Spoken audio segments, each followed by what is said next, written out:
আচ্ছা, ভারতের ইতিহাসে এমন কিছু নেতা আছেন যাদের সততা আর আদর্শের কথা ভাবলে আজকের দিনেও কিন্তু অবাক হতে হয়। তেমনি একজন ব্যক্তিত্ব হলেন ভারতের দ্বিতীয় প্রধানমন্ত্রী লাল বাহাদুর শাস্ত্রী। চলুন আজকের এই আলোচনায় আমরা ফিরে দেখব তার জীবন আর সেই কাজগুলোকে যা আজও আমাদের পথ দেখায়। প্রথমেই একটা প্রশ্ন দিয়ে শুরু করা যাক, কেমন? আচ্ছা, ক্যালেন্ডারের পাতায় এই যে 11ই জানুয়ারি তারিখটা, এটা কেন এত বিশেষ বলুন তো? কি হয়েছিল ওই দিনে? এই প্রশ্নের উত্তরটা পেলেই কিন্তু আমাদের আজকের আলোচনার দরজাটা খুলে যাবে। এর উত্তরটা খুবই সহজ, কিন্তু এর তাৎপর্যটা অনেক গভীর। কারণ ঠিক এই দিনেই ১৯৬৬ সালে ভারতের দ্বিতীয় প্রধানমন্ত্রী লাল বাহাদুর শাস্ত্রী আমাদের ছেড়ে চলে যান। আর তাই তো প্রতি বছর 11ই জানুয়ারি আমরা তার মৃত্যুবার্ষিকী পালন করি, তার অবদানকে শ্রদ্ধাভরে স্মরণ করার জন্য। আজ আমরা ধাপে ধাপে এগোব। প্রথমে জানব এই দিনটার বিশেষত্ব কি, তারপর পরিচয় করব সেই জননেতার সাথে, খতিয়ে দেখব রাষ্ট্রনায়ক হিসেবে তার কি কি অবদান ছিল, আর সব শেষে বোঝার চেষ্টা করব কেন তার রেখে যাওয়া আদর্শ আজও এতখানি প্রাসঙ্গিক। তাহলে আর দেরি না করে চলুন শুরু করা যাক আমাদের প্রথম পর্ব দিয়ে। কে ছিলেন এই মানুষটি? কিভাবে তিনি দেশের সর্বোচ্চ পদে পৌঁছেও একদম জননেতা হয়ে থেকে গেলেন? আসুন তার পরিচয় আর আদর্শকে একটু কাছ থেকে দেখি। যদি এক কথায় তার জীবনটাকে দেখি, তাহলে কি দেখতে পাই আমরা? ১৯০৪ সালের ২রা অক্টোবর যার জন্ম, তিনি প্রথমে ভারতের স্বাধীনতার সংগ্রামে ঝাঁপিয়ে পড়েন, আর পরে দেশের দ্বিতীয় প্রধানমন্ত্রী হন। যদিও সময়টা খুব অল্প ছিল, মাত্র ২ বছর, ১৯৬৪ থেকে ৬৬ সাল পর্যন্ত, কিন্তু এইটুকু সময়েই তিনি এমন একটা ছাপ রেখে যান যা আজও অমিলীন। আসলে তার প্রধানমন্ত্রী পদের চেয়েও বড় পরিচয় হয়ে উঠেছিল তার অবিশ্বাস্য সরলতা আর সততা। আর তার জীবনের শেষটা হয় বেশ রহস্যময়ভাবে ১৯৬৬ সালের ১১ই জানুয়ারি ভিনদেশ তাশখন্দে। এই স্লাইডটা একবার দেখুন, এখানেই তার চরিত্রের মূল আকর্ষণটা লুকিয়ে আছে। একদিকে তিনি প্রধানমন্ত্রী, মানে ভারতের সর্বোচ্চ ক্ষমতার অধিকারী, আর অন্যদিকে তিনি জননেতা, মানে সাধারণ মানুষের একজন।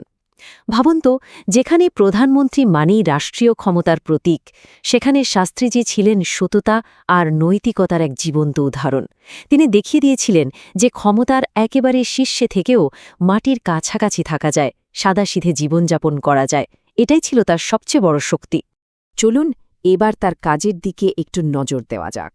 একজন রাষ্ট্রনায়ক হিসেবে দেশ গঠনে তার আসল অবদানটা ঠিক কী ছিল? প্রধানমন্ত্রী হিসেবে তার ওই ছোট্ট সময়টা কিন্তু ভারতের ইতিহাসে একটা গভীর ছাপ ফেলে গেছে। তার সবচেয়ে বিখ্যাত স্লোগান, যেটা আজও আমাদের সবার মুখে মুখে ফেরে, জয় জওয়ান জয় কিষাণ। এই ছোট্ট দুটো শব্দের মধ্যে দিয়ে তিনি দেশের দুটো প্রধান স্তম্ভকে সম্মান জানিয়েছিলেন। একদিকে দেশের সুরক্ষার জন্য জওয়ান বা সৈনিক, আর অন্যদিকে দেশের মানুষের মুখে অন্ন তুলে দেওয়ার জন্য কিষাণ বা কৃষক। তিনি বুঝিয়েছিলেন একটা দেশকে শক্তিশালী করতে হলে এই দুজনের অবদানই সমান জরুরি। একবার ভাবুন তো, প্রধানমন্ত্রী হিসেবে তার কাঁধে তখন কি অনেক চাপ। একদিকে ৬৫ সালে পাকিস্তানের সঙ্গে যুদ্ধ চলছে, দেশকে সে কঠিন সময়ে নেতৃত্ব দিতে হচ্ছে। অন্যদিকে দেশের ভেতরে ভয়াবহ খাদ্য সংকট, লক্ষ লক্ষ মানুষের মুখে খাবার তুলে দেওয়ার চিন্তা। আর এই দুটো হিমালয়ের মতো চ্যালেঞ্জ সামলানোর সাথেই তিনি এমন কিছু যুগান্তকারী কৃষিনীতি নিয়েছিলেন যা ভারতের ভবিষ্যৎটাই পাল্টে দিয়েছিল। বিশেষ করে ওই যে খাদ্য সংকট, সেই সময় তার ভূমিকাটা ছিল দেশপ্রেমের এক অবিশ্বাস্য উদাহরণ।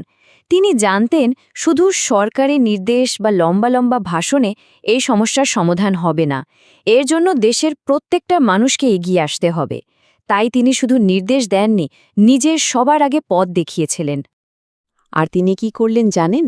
তিনি দেশবাসীর কাছে একটা অভিনব আবেদন রাখলেন।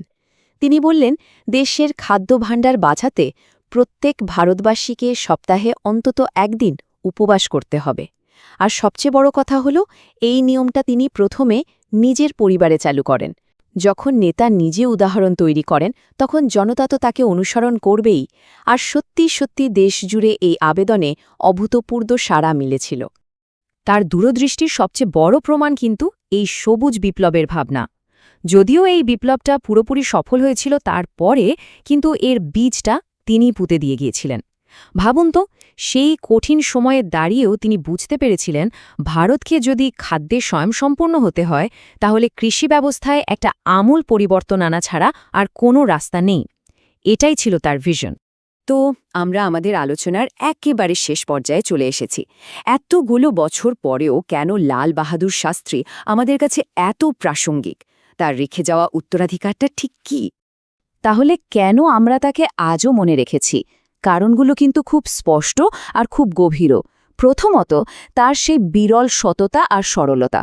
ক্ষমতার শীর্ষে থেকেও যিনি নিজেকে সাধারণ ভাবতে পারতেন, সেই আদর্শটা আজকের দিনে কোথায়? দ্বিতীয়ত, দেশের সবচেয়ে কঠিন সময়ে তার অবিচল দেশপ্রেম আর ইস্পাত কঠিন নেতৃত্ব। আর সবশেষে তার গোটা জীবনটাই তো একটা জীবন্ত পাঠ্য বই, যা নতুন প্রজন্মকে শেখায় কিভাবে নিঃস্বার্থভাবে দেশের সেবা করতে হয়। তার মৃত্যুর পর সেই ১৯৬৬ সাল থেকেই কিন্তু তাকে স্মরণ করার এই প্রথাটা চলে আসছে।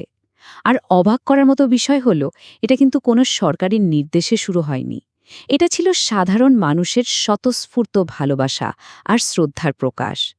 প্রতি বছর সরকার এবং সাধারণ মানুষ তাকে শ্রদ্ধা জানায়, কিন্তু তার আসল উত্তরাধিকার শুধু স্মৃতিতে আটকেনি।